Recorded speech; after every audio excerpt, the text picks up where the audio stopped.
Assalamualaikum warahmatullahi wabarakatuh. Salam sejahtera buat semuanya.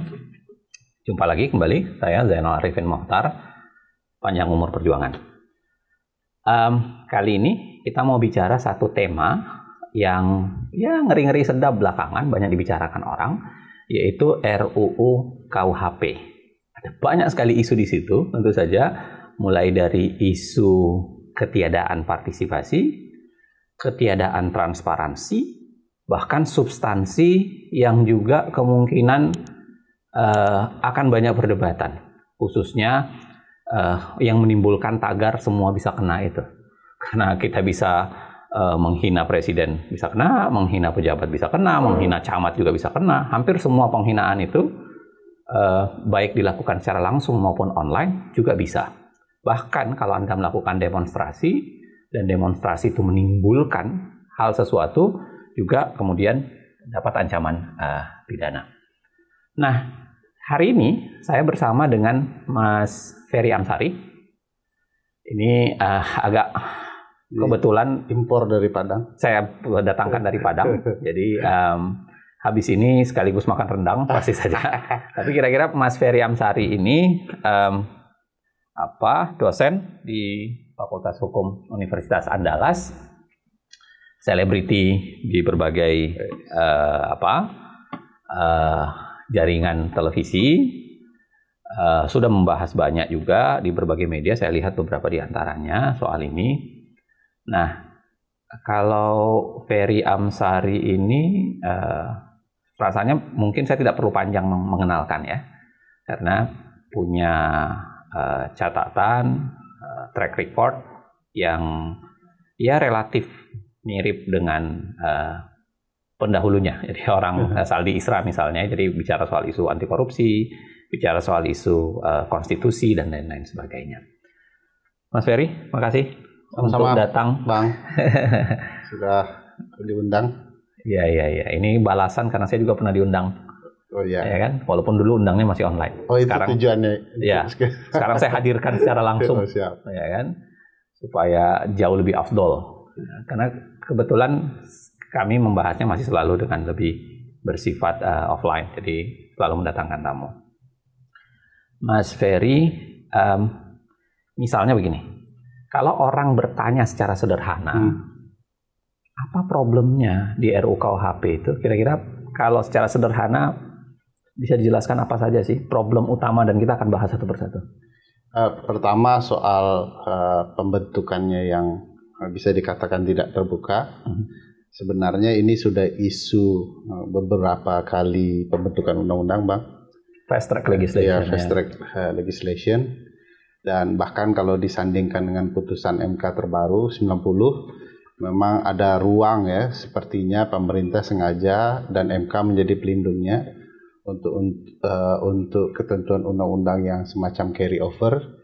Itu tidak perlu dilakukan partisipasi publik lagi. Sampahnya dibuat oleh legislasi, tempat sampahnya diambil oleh MK. Iya, okay. MK jadi pelindungnya. Itu istilah menarik tuh. Kedua soal pasal-pasal lese majesté ya. Lese majesté itu dijelasin biar teman-teman. Perlindungan terhadap kalangan bangsawan ya. Dan sekarang lebih dibuat umum ya, bisa presiden, bisa menteri, bisa penyelenggara pemerintahan umum ya. Okay. Jadi dibuat agak dan dugaan beberapa teman-teman ya di isu perlindungan hak sipil itu lebih mirip upaya presiden menggiring isu, tidak hanya dirinya yang kena. Jadi seolah-olah ini untuk melindungi seluruh pejabat, pada dasarnya juga ini soal perlindungan terhadap upaya presiden untuk memberi tameng kepada dirinya. Yang ketiga soal kemerdekaan berserikat berkumpul, mengeluarkan pendapat ya, lisan dan tulisan, yang kemudian akan terbatas ya, demonstrasi misalnya, pernyataan di media sosial misalnya yang juga akan dibatasi melalui RKUHP. Bahkan hanya menimbulkan kemacetan itu kan kemudian bisa mengganggu publik, dianggap mengganggu publik karena kemudian bisa dipidana. Saya mau bahas satu persatu. Mungkin kita bahas mulai dari soal keterbukaan. Ini kan memang RUU ini bisa dianggap memang sudah cukup lama dibicarakan ya, dan saya kira secara rekam jejak soal RUKHP ini kan sudah puluhan tahun sebenarnya pembahasannya. Ketuanya sudah ganti-ganti. Sudah ganti-ganti, bahkan ada udah meninggal kan sebagian besar gitu. Prof. Muladi misalnya ya. Jadi sekarang ini kembali dinaikkan, ya, dan tapi pada saat yang sama ada substansi yang punya problem. Ya.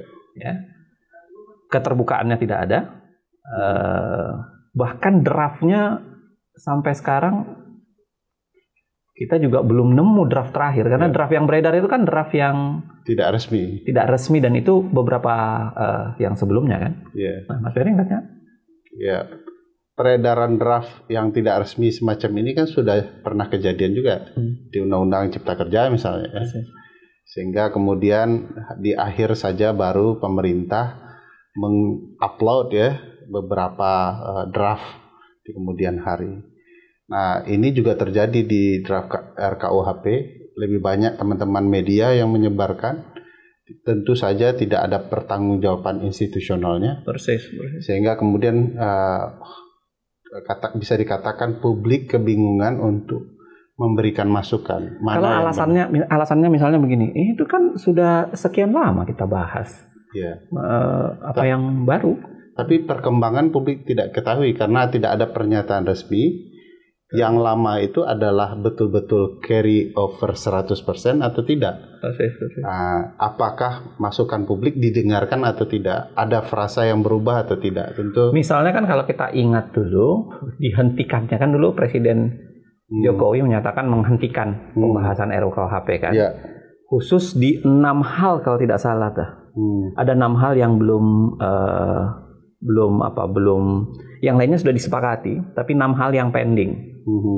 Nah, kalau dikatakan bahwa ya kami nggak usah ngulang lagi yang sudah selesai yang lainnya, berarti yang kami boleh bahas ulang, lalu kemudian masuk lagi ke proses legislasi standar meaningful participation harusnya yang cuma 6 itu. Itu di konsep pembentukan perundang-undangan kan ada 2 azas penting, pasal 5 pasal 6 soal azas pembentukan dan azas materi muatan. Azas kepastian hukum salah satu dari itu. Problematikanya bagaimana kita bisa memastikan isu yang kemudian dipermasalahkan sebelumnya sudah di drop atau tidak. Frasanya ada berubah atau tidak. Karena tidak ada draft resmi yang secara terbuka di-share. Tidak ada patokan. Bahkan misalnya Abang sendiri sebagai intelektual yang mengamati proses, mungkin ragu apakah draft yang diterima ini betul-betul adalah draft yang bisa dipertanggungjawabkan untuk diberikan masukan.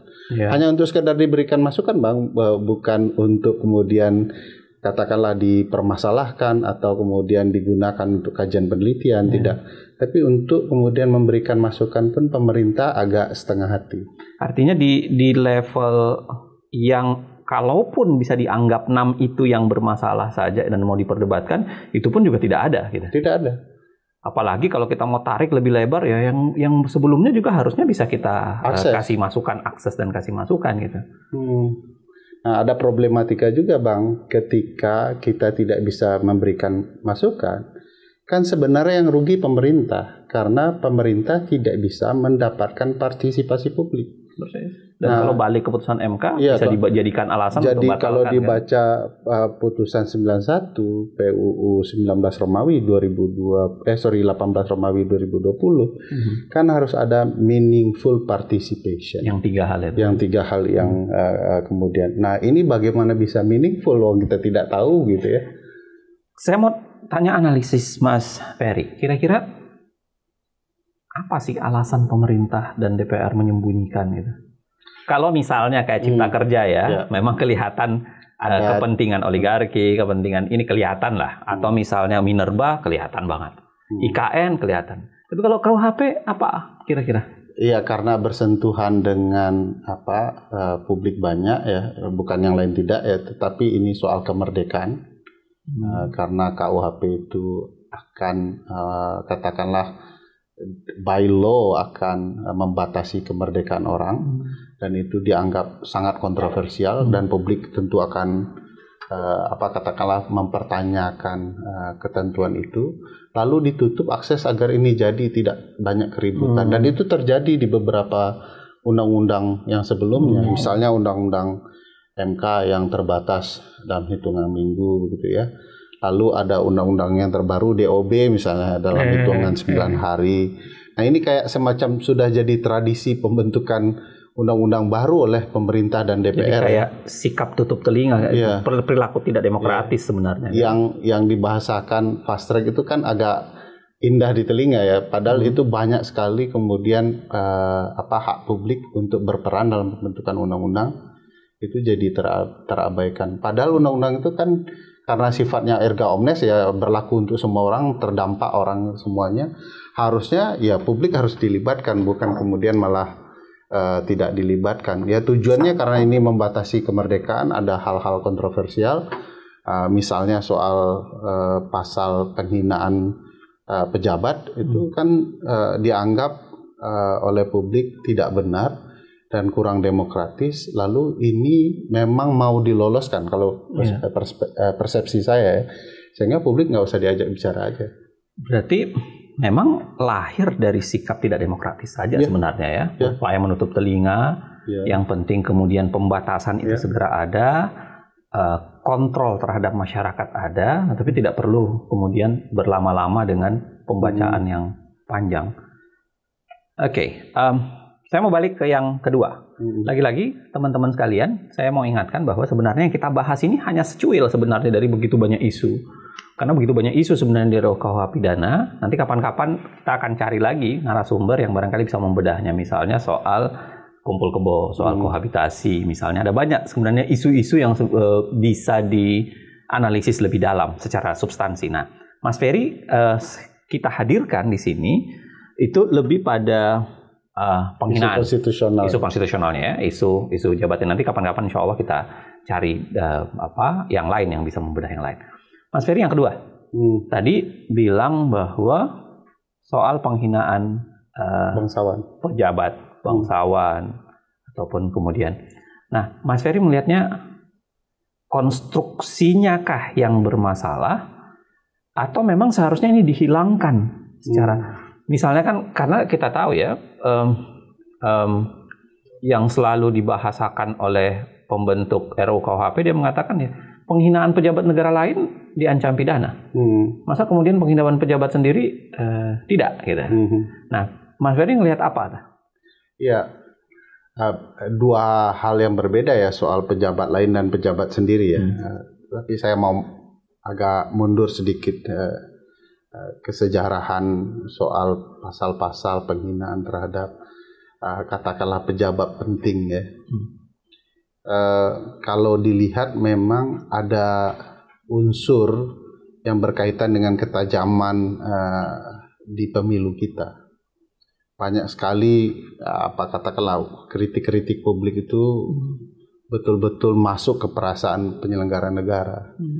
Sehingga mereka merasa perlu ada pasal-pasal yang seperti ini untuk kemudian katakanlah ya bisa memberi sanksi publik yang memberikan kritik kepada presiden, menterinya. Kalau misalnya mereka mendaku begini, kami sudah bedakan kok, ini kritik berbeda dengan penghinaan.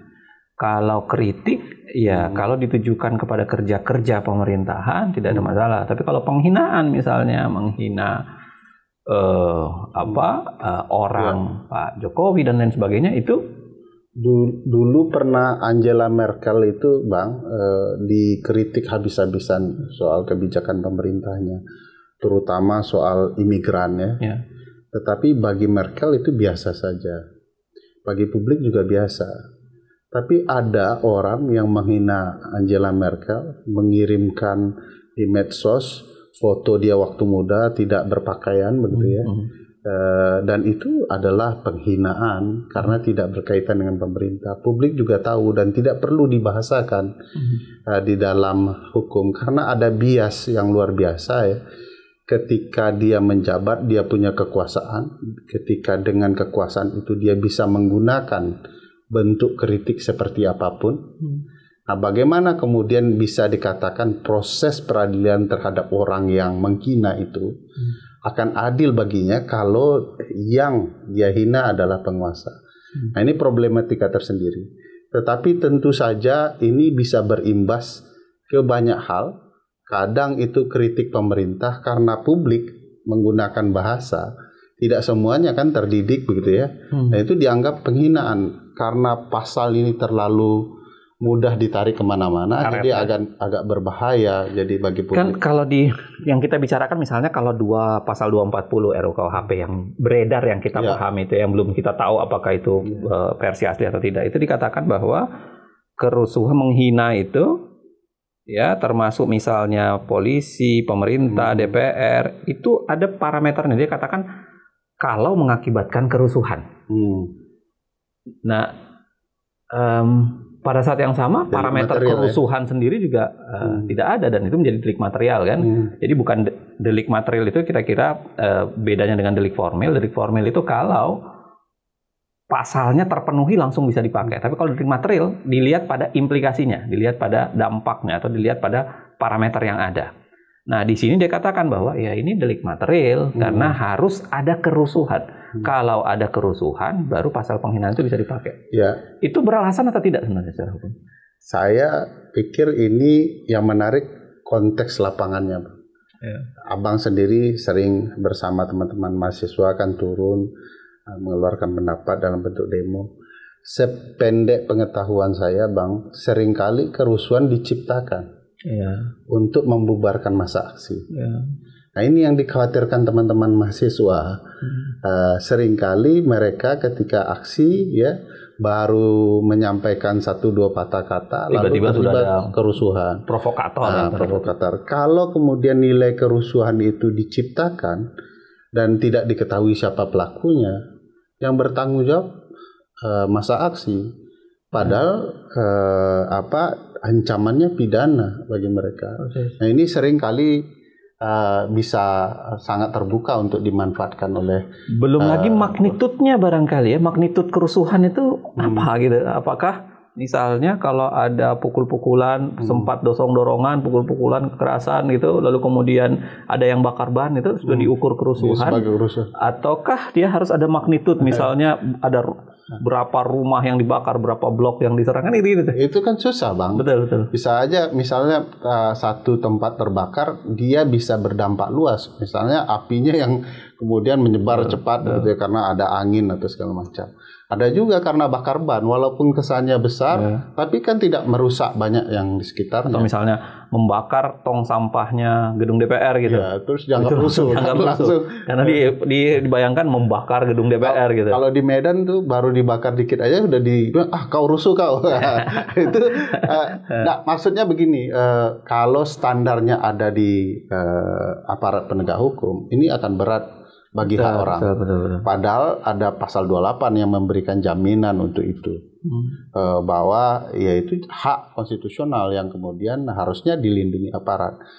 Apalagi kalau dilihat sudut yang berbeda ya, bahwa kalau ada aspirasi yang berpotensi menimbulkan kerusuhan, tugas aparat penegak hukum untuk memastikan mereka tetap bisa terlindungi hak konstitusionalnya untuk menyampaikan.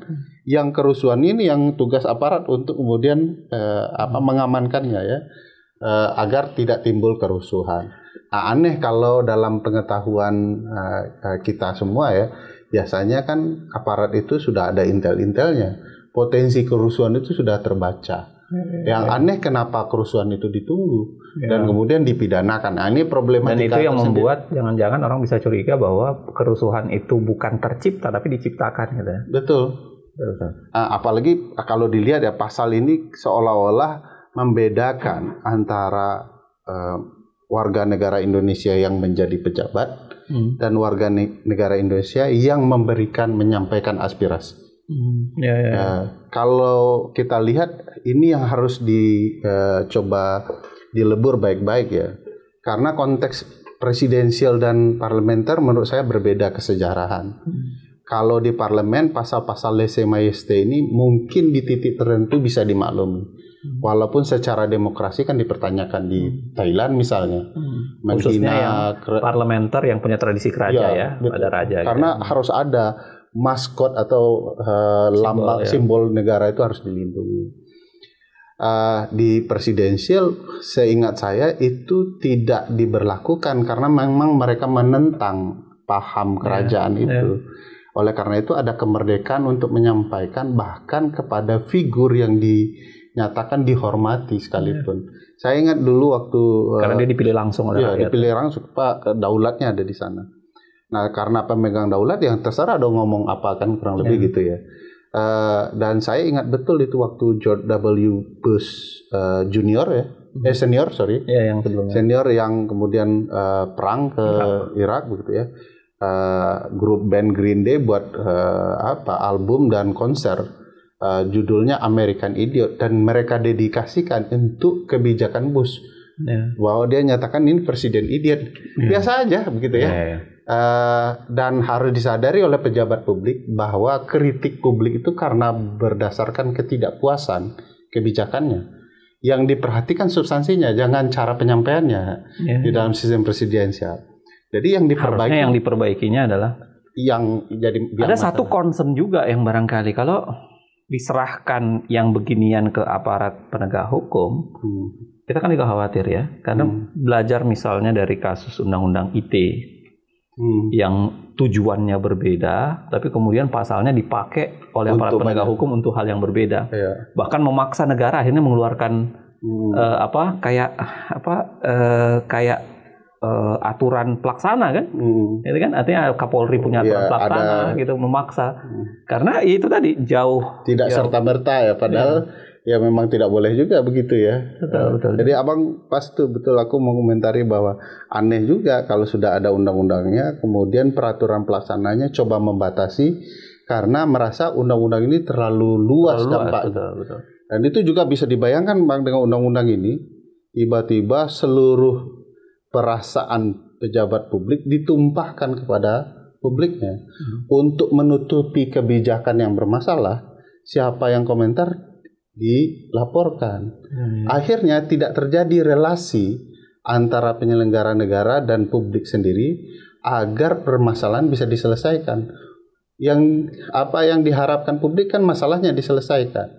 Jangan sampai kemudian yang non masalah kemudian yang mengemuka muncul duluan. Orang dilaporkan tiba-tiba Zainal Arifin Mokhtar dilapor, Ferry Amsari dilapor, Charles Simabura dilapor, semua dilapor. Orang lupa pokok persoalannya apa. Itu.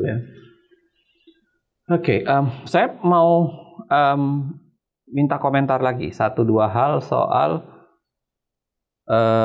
penghinaan kepada siapapun ini. Ya, Pak RT, jadi bahkan Pak Camat, Pak RT, siapapun yang dihina dan merasa terhinakan itu kemudian bisa bisa menggunakan pasal itu untuk pidana, walaupun dia dijadikan delik aduan ya. Dia mengatakan bahwa orangnya harus langsung mengadukan. Nah, saya nggak tahu itu dalam konteks kalau relasi antara negara dengan warga itu wajar nggak sih? Kalau kemudian kan kalau kita lihat ya Bang. Coba bayangkan kalau ini dijalankan, ini konsep-konsep yang dulu sudah diberlakukan di kehidupan kita berbangsa dan bernegara untuk menyelesaikan persoalan, jadi hilang loh. Di tingkat misalnya RT, RW, kecamatan tuh ada prinsip-prinsip misalnya musyawarah mufakat, orang-orang tua bertemu, kalau kemudian ada anak muda yang mengkritik orang tua di kampung, menyelesaikannya dengan baik-baik. Ada yang bakar batu, ada yang yang tradisi. Tiba-tiba harus diselesaikan di persoalan penegakan hukum yang harus diakui oleh publik berjalan lamban. Akhirnya kemudian proses ini memakan banyak waktu, pekerjaan untuk aparat, bahkan potensi konflik sosialnya tinggi. Konflik sosial jadi tinggi karena tidak ada upaya musyawarah mufakat, perdamaian lagi langsung kepada saling berhadapan di pengadilan, dan kebencian akan ditimbulkan, bukan menyelesaikan permasalahan. Saya khawatirnya ini sebenarnya upaya pejabat di kelas elit ya, menarik-narik ya ke segala hal untuk dinyatakan ini masalah kita bersama sebagai penyelenggara negara. Kalau ada pasal ini kita bisa terlindungi. Padahal mereka yang punya keinginan. Bayangkan polisi kalau dihina itu kan agak lucu ya, karena secara mentalitas mereka harus terlatih untuk tidak merah kuping ketika ada demo yang kemudian berkata kotor, karena mereka harus sabar untuk tidak bereaksi. Tiba-tiba sebagai aparat penegak hukum, mereka yang menjadi subjek hukum dalam sebuah peristiwa hukum. Ada yang komentar kotor lalu mereka tersinggung, dan padahal tugas aparat penegak hukum menyelesaikan masalah di masyarakat. Belum lagi kalau timbal baliknya barangkali ya, kalau kita dihina oleh pejabat gitu. Misalnya kan kita sempat ribut-ribut tuh yang ada di misalnya muka Boyolali, misalnya gitu-gitu kan. Ngomong Sunda nih. Ngomong Sunda gitu, itu kan yang gitu-gitu tuh. Saya pernah menyampaikan itu Bang ke pejabat. Mungkin pasal ini tidak ada persoalan jika publik juga diberi hak. Ya. Kalau pejabat yang menghina publik itu juga bisa dilaporkan, impas lah kurang lebih begitu ya. Tapi kan bukan ini tujuan keadilannya. Ya, dan ini bukan soal balas membalas kan. Nah, ada lagi yang lucu Bang soal komentar Abang soal ini tidak apa-apa sepanjang ini delik aduan. Bagi saya ngapain perlu ada pasal ini kalau ini delik aduan? Pakai delik aduan umum aja. Ya. Karena begitu delik aduan, mereka tidak pengaruh soal jabatan apapun, siapapun mereka yang bisa melaporkan. Sudah ada, laporin aja. Tapi memang pasal ini diperuntukkan untuk melindungi jabatan yang mereka dapat. Dengan begitu ya publik gak bisa menghina mereka, yang harusnya ya mereka harus tahan begitu ya. Dan publik tidak boleh mengkritik jabatan mereka, bisa saja perspektifnya jadi personal. Misalnya sudah kami bedakan ini penghinaan mana kemudian kritik gitu. Tapi kan tidak dibatasi proses pelaporan Bang. Misalnya saya pejabat, Abang bilang ini masukan kritik, saya merasa itu hinaan bagi saya. Ya saya laporkan. Bagi saya bukan perkembangan kasus ini sampai P21 atau ke pengadilan, tapi menghentikan respon Abang untuk mengkritik saya. Nah ini problematikanya. Dan persis yang dibilang tadi, mengalihkan dari isu ke orang gitu. Betul. Saya mau satu hal lagi soal ini, khusus kepada Presiden. Ya. Kan salah satu alasan yang banyak diungkap oleh para pembentuk RUKUHP bahwa ini udah pernah diujikan di MK. Dan MK tidak membatalkan pasalnya. Kami memperbaikinya ya dengan mengubahnya menjadi delik aduan misalnya gitu-gitu ya. Nah, itu terobosan atau sebenarnya kebuntuan gitu. Semakin buntu. Kan di putusan MK itu pasalnya tidak dibatalkan, tapi dinyatakan ini delik aduan. Begitu dinyatakan ini adalah delik aduan, sebenarnya dia kan masuk ke pasal umum Bang. Harusnya dilempar ke soal penghinaan itu ya, tidak perlu ada jabatan-jabatan itu. Karena sudah tidak ada bedanya juga. Ngapain pasal ini tidak bermanfaat lah kurang lebih dengan pernyataan bahwa ini adalah delik aduan. Dengan sendirinya sebenarnya secara pintar MK sudah menghapuskan pasal ini. Karena dia sudah pindah ke delik aduan yang walaupun MK masa lalu ya. Walaupun MK masa lalu. MK sekarang enggak tahu gitu. Nah, ada yang mengatakan juga begini Bang, bahwa karena ini penyelenggara negara memang harus kebal karena sistem presidensial tadi. Balik ke pertanyaan Abang bahwa bagaimana dengan pejabat atau kepala negara lain ya? Jawaban sederhana, ini adalah tamu negara. Konteksnya warga negara kita tidak mungkin menghina ini karena relasi diplomatis. Bagaimana mungkin tamu datang tidak kita lindungi? Jadi konteksnya agak berbeda ini. Apalagi tentu saja mungkin relasi diplomatis itu berkaitan misalnya dengan kepentingan ekonomi dan segala macam ya. Jadi mungkin itu sebabnya masih penting pasal itu berbeda soal relasi dan bagaimana misalnya keamanan, perasaan tamu dan segala macam ya. Nanti belum jadi komitmen agreementnya dan segala macam dia sudah pulang gitu karena terancam dan konteksnya agak berbeda dan tidak walaupun bisa disamakan. Masih bisa dibayangkan ada orang Indonesia misalnya concern misalnya di penegakan kasus tertentu ya HAM, penegakan HAM misalnya tiba-tiba ngundang jenderal pelanggar HAM ke Indonesia kan sangat mungkin kita kemudian bereaksi dengan mengatakan hak asasi atau misalnya para orang yang mempro betul dengan kemerdekaan Palestina mengundang misalnya pejabat Israel pasti menimbulkan itu. Nah itu pun menurut saya kan kenapa nggak bisa dilindungi? Karena ini adalah sebuah aspirasi yang juga seharusnya bisa dibatasi kan. Iya. Artinya tidak boleh dipukul rata juga sepanjang menghina pejabat negara lain langsung kemudian harus dipidanakan. Dan gitu. berlaku selama ini menurutku ya secara praktis ya, tidak semua kegiatan demo yang mempermasalahkan tamu-tamu negara itu kemudian ditarik ya. Hanya kemudian pasal ini kesannya lebih mirip ya untuk meyakinkan tamu bahwa Anda terlindungi lah gitu. Oke. Nah, satu hal lagi. Terakhir kita bicara soal demonstrasi. Iya. Ini kan kegiatan pernah jadi tersangka juga kan gara-gara demonstrasi kan?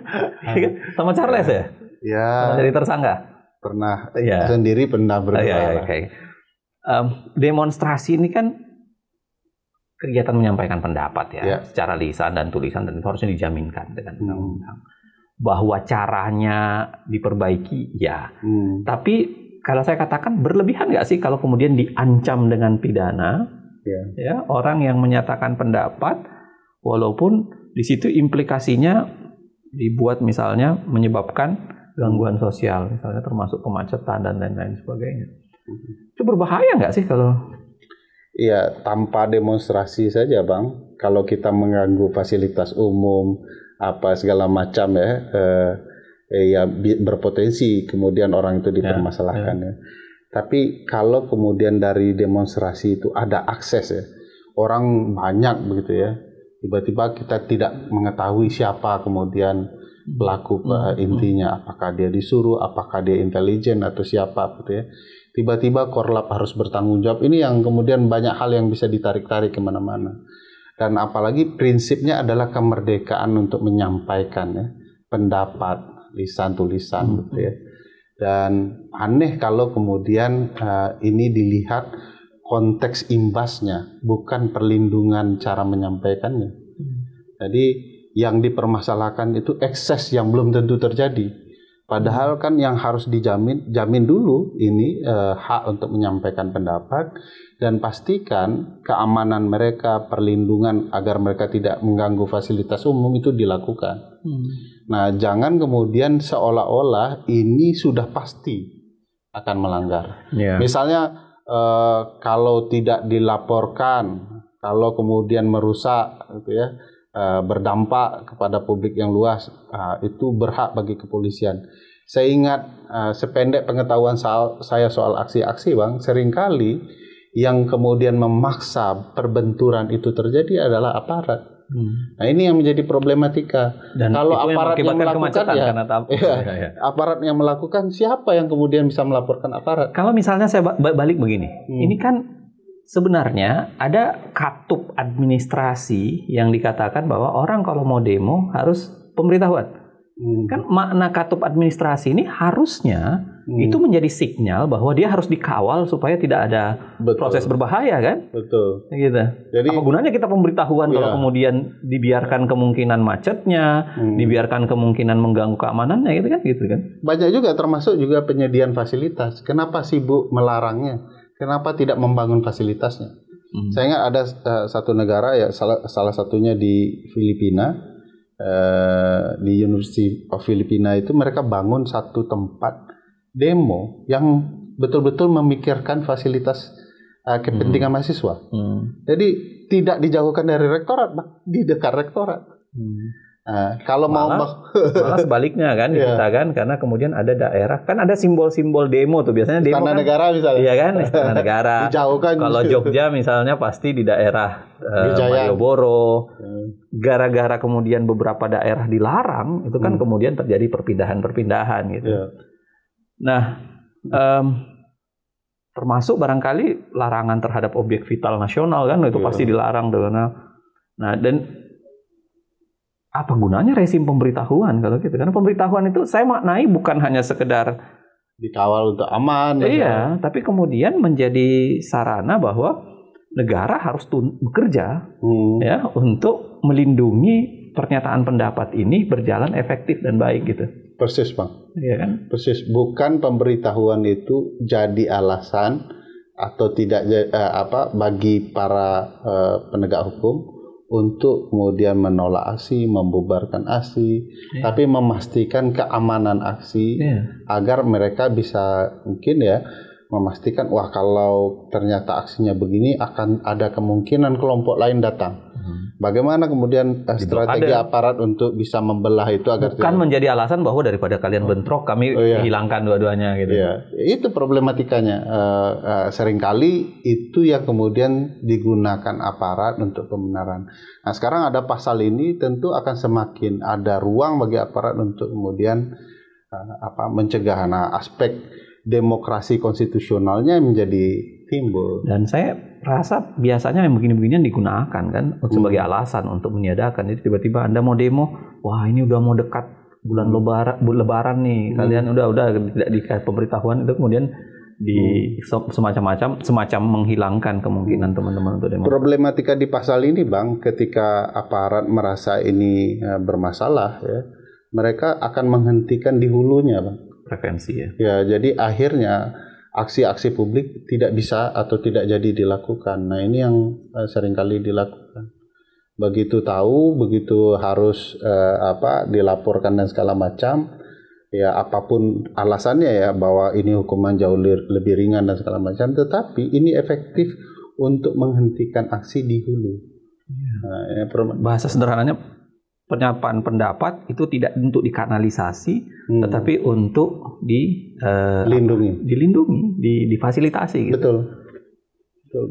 Oke, teman-teman sekalian, banyak sekali sebenarnya yang bisa kita bicarakan dan panjang lebar. Tapi izinkan saya menyimpan untuk sesi berikutnya, barangkali nanti kita bisa bicarakan lebih dalam kaitan dengan presiden, dalam kaitan dengan pasal-pasal lain dengan RUU KUHP.